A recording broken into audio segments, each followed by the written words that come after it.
Have you ever watched a swan glide across a lake? It's the picture of calm until it takes flight, transforming into a powerful master of the sky. Its wings beat with force, its neck curves with elegance, a marvel of natural engineering perfected for flight. Now imagine a human creation echoing that form, the Concorde, not silent but thundering, a spear of white slicing the sky at the edge of space. Look at its silhouette, the slender body, delta wings, and that iconic drooping nose, so much like a swan's neck.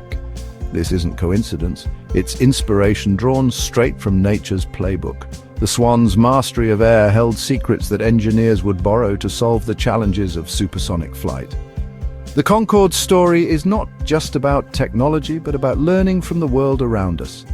In the graceful curve of a bird's neck, engineers found the key to seeing clearly at supersonic speeds.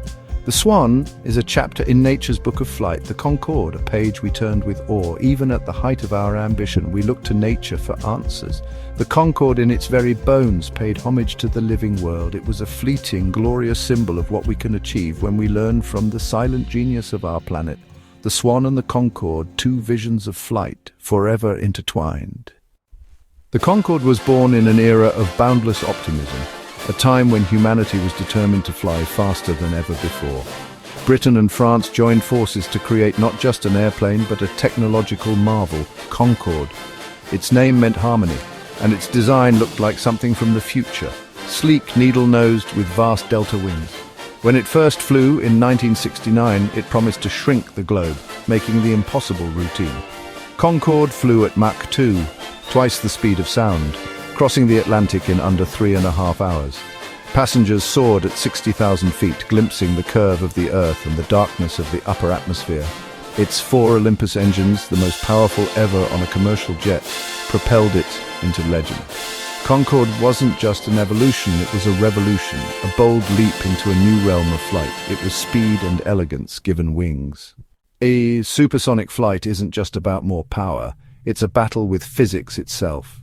As Concorde neared the speed of sound, air compressed into shockwaves, creating the thunderous sonic boom. To conquer this, Concorde's long pointed nose and delta wings were sculpted to slice the air, minimizing shockwaves.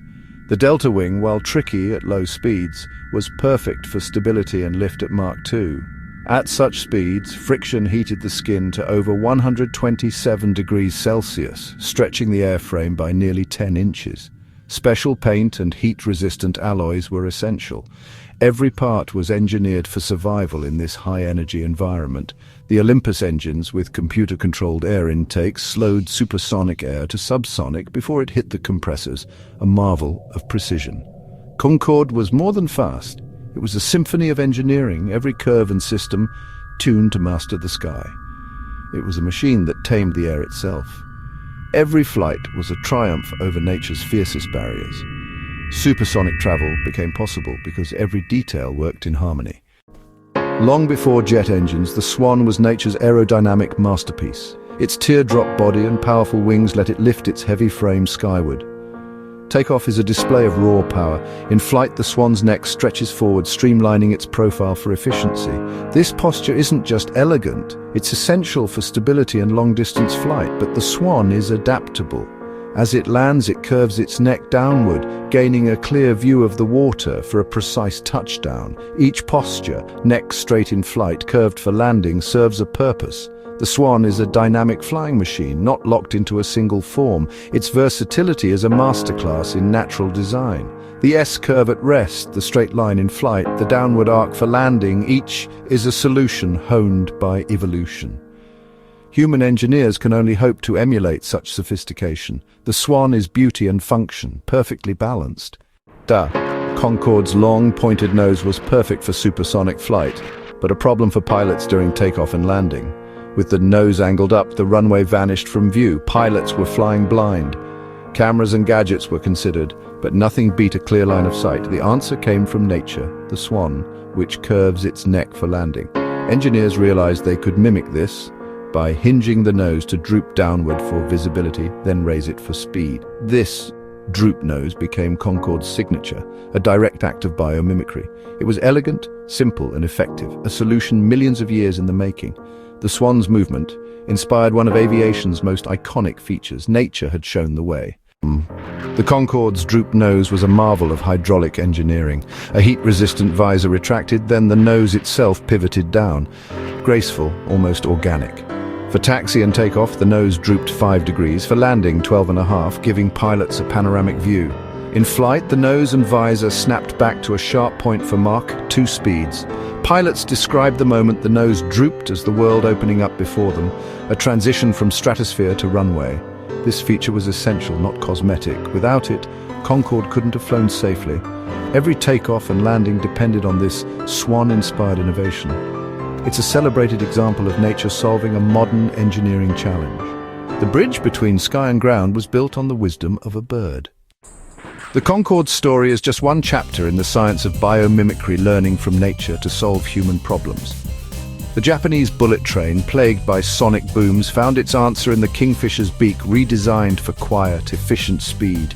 Shark skin-inspired swimsuits and ship coatings that reduced drag. Termite mounds led to energy-efficient buildings.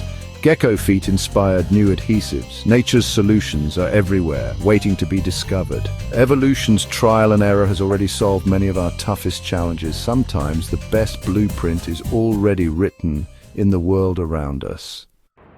For over 25 years, Concorde was the queen of the skies, speed, luxury, and ambition made real. But its high costs, limited seats, and a tragic crash in 2000 signaled the end. After 9/11, air travel declined and Concorde became unsustainable. In 2003, its final flight marked the close of supersonic passenger travel. The great white birds now rest in museums, silent monuments to a bold era. Yet Concorde's legacy endures, inspired engineering, international cooperation, and a reminder of our bond with nature. Its drooping nose, borrowed from the Swan, ensures their stories remain forever linked. Today's aircraft are quieter and more efficient, but the dream of supersonic travel lives on. New engineers look to nature for inspiration, just as Concorde's creators did. The silent flight of owls, the soaring of albatrosses, the patterns on butterfly wings. All offer clues for the future. Nature is a living library of ideas, waiting for those who listen. The Swan and the Concorde remind us technology and nature can exist in harmony. The most elegant solutions often echo the living world. The curve of a swan's neck unlocked a technological marvel. Next time you see a swan, see not just a bird, but a master engineer. Its legacy lives on in every flight that dares to dream. Sometimes the best way forward is to listen to nature's enduring whisper.